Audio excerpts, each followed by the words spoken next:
Hey, I'm Grizzly Greg.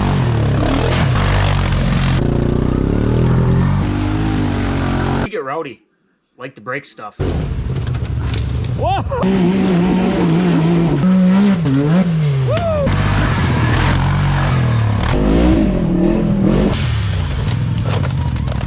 Hold on, Justin! Take a minute to check out my sponsor, Pandemic Performance, for all your performance needs. Thanks for watching. All right, so here is my 2007 Grizzly 700 that I bought. Pretty rough, pretty messed up. So I'm fixing it up. Gonna try reselling it, make a few dollars on it. Didn't come with a battery, so I got a new battery in there. Most of the plastic he gave me was discombobbled all over his shed. I know my Grizzlies well enough to where I knew that all the plastic was there. A couple other issues I ran into is he had this out, got these tapped, and remounted the tip on there. Got that quieted down, new battery in there. This back rack was all bent, so the bolt holes right here and right here weren't lining up. So I drilled and tapped these 3 holes to 5/16 and 3/8 so I can mount this rack, and then I had to take a sledgehammer to it right here to bend this back a little bit so the frickin' bolt holes would line up. On the front here, there was really nothing too terrible about it. The headlights, this one only works in high beam. That one's totally missing. It's not even in there, so I got them ordered. The hand grips had some sort of heated hand grips on there. The wires were pulled out of both of them, so ripped all that out. Got some new hand grips on there. Nothing major there. Dug through the clutch the other night. Clutch was all good. Belt looked really nice. So I slapped her all back together. Put a new spark plug in there. I pumped, siphoned I should say, all the old gas out. Stuck 2 or 3 gallons of nice fresh 91 in there. Turned it over and it started almost immediately. Noticed there's a code 22. I looked at that. Code 22 is an air temperature sensor, which is this guy right here. Bolts on right here. There's supposed to be like a 1 or 2 inch dong coming off of that sticks into the air box that actually senses the temperature. As soon as I start it, code 22 goes away, and then it shows the miles, and the check engine light stays on. So obviously the 22 is still in there.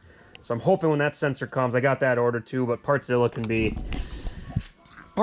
a little bit pokey up here in Wisconsin, because I think the stuff ships from like Albany, Georgia or something like that. Other than that though, the thing was covered in mud. Had to get all that cleaned up, drain the oil, put fresh oil in, put a new filter on there, that normal stuff. Topped off the antifreeze. But took it for a drive the other day, and as I would accelerate briskly and then deaccelerate, as soon as you got to about that 5 mph mark, you could hear the clutch making sound. Normally that's a one-way bearing. I'm guessing that's what it is going out, so I got that ordered.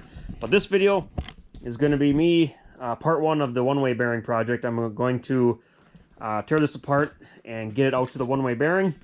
So yeah, you can stay tuned with that. I'll show you how to disassemble down to the one-way bearing. And I'm also going to fix this, because when this bolt ain't all the way tight. So listen to this.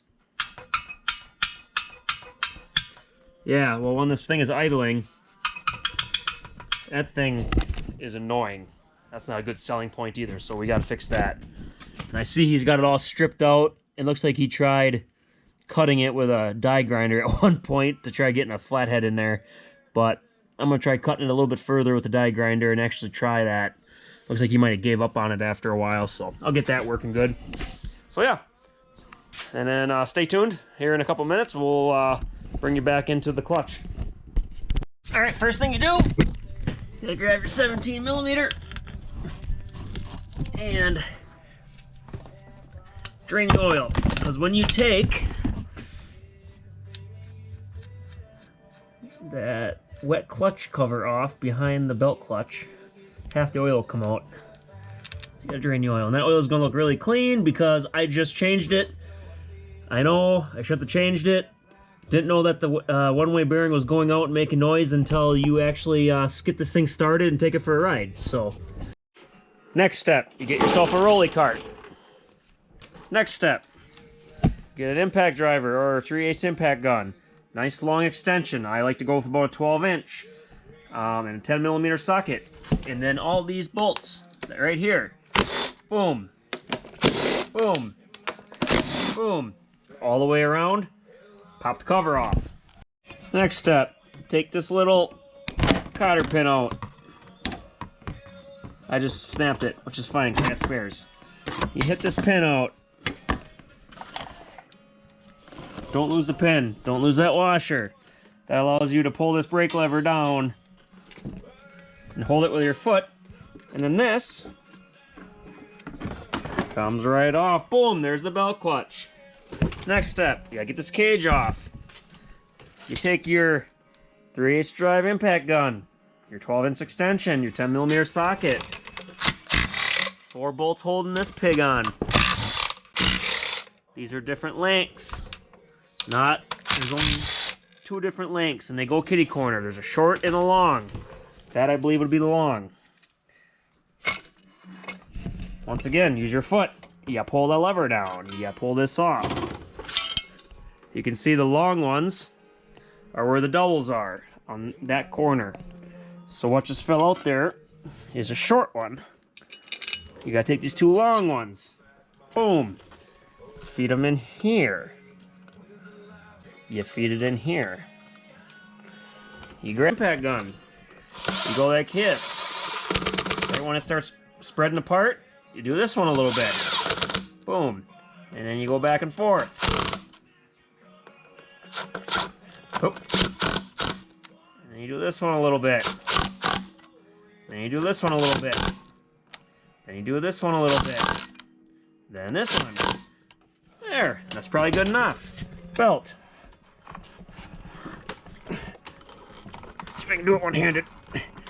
Yep, I think I can get it. Belt comes off with one hand. Then you grab your 1/2-inch drive impact gun and a 22mm socket. Take that pig off. Alright, with your 1/2-inch drive impact gun, 22mm socket. Don't matter which one you do. I'm going to do the secondary first, for shits and giggles. Don't want to lose that nut. This slides right off. Put that to the side. 22mm socket. Put your thumb on this plate. Middle finger on the back. Pinch this together.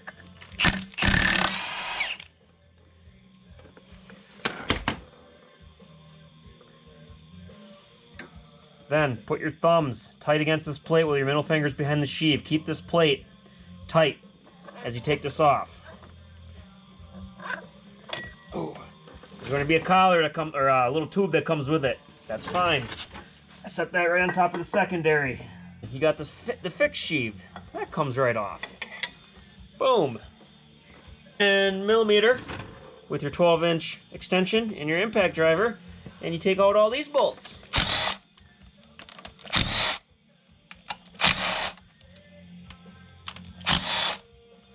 Then, I forgot, you got a hose clamp. This has got to come off. There. Don't lose any of these bolts. I'm usually good enough where you can kind of keep them in the hole. Once again, you got to pull this brake lever down. And then you can get it off sometimes. There we go. There's some gaskets on the back side. You don't want to lose them. I usually set something like this up on the back rack. And then, we're at the nitty-gritty. How did a zip tie get in there? It's actually relatively clean. Quite impressed. The one-way bearing is sitting right behind this cover. And this is where all the oil is going to come out. So that's where your oil pan.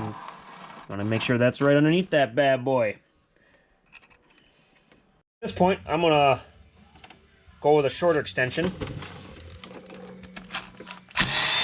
Get these 8mm out. Now, your oil pan is going to be below there, so you don't want to drop these bad boys in the old oil pan.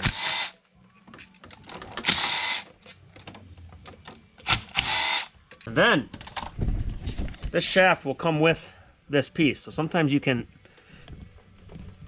just just grab it. Sometimes you can't. Sometimes you gotta get a hammer. Rubber mallet, kind of give her some tapping. Get a little pry bar in there. This thing's probably been on there for 15 years, so the gasket might have her sucked tight. So grab a vice grip, slide hammer. It literally just took 1, 2. I tried rubber malleting right here. I tried prying right here. I haven't done a one-way bearing in, shit, it's been 3-4 years. So, but there's the one-way bearing. This is it right here. And yes, there's a lot of flat spots on that bad boy. It only goes on one way, so you got to make sure you put it on the correct way. It'll say on the bearing, this side out. This is out. So, and as you can see, their side's right there. But the good thing is the surfaces on both that and the wet clutch itself look good. So we should be able just to replace the one-way bearing in the gasket. We should be golden. So yeah, that is a wrap for part 1. Basically, you do it in reverse to assemble the thing. That's about as easy as it gets. And people, when they put slug kits in, this is where they put the slug kits in, on the back side of this wet clutch.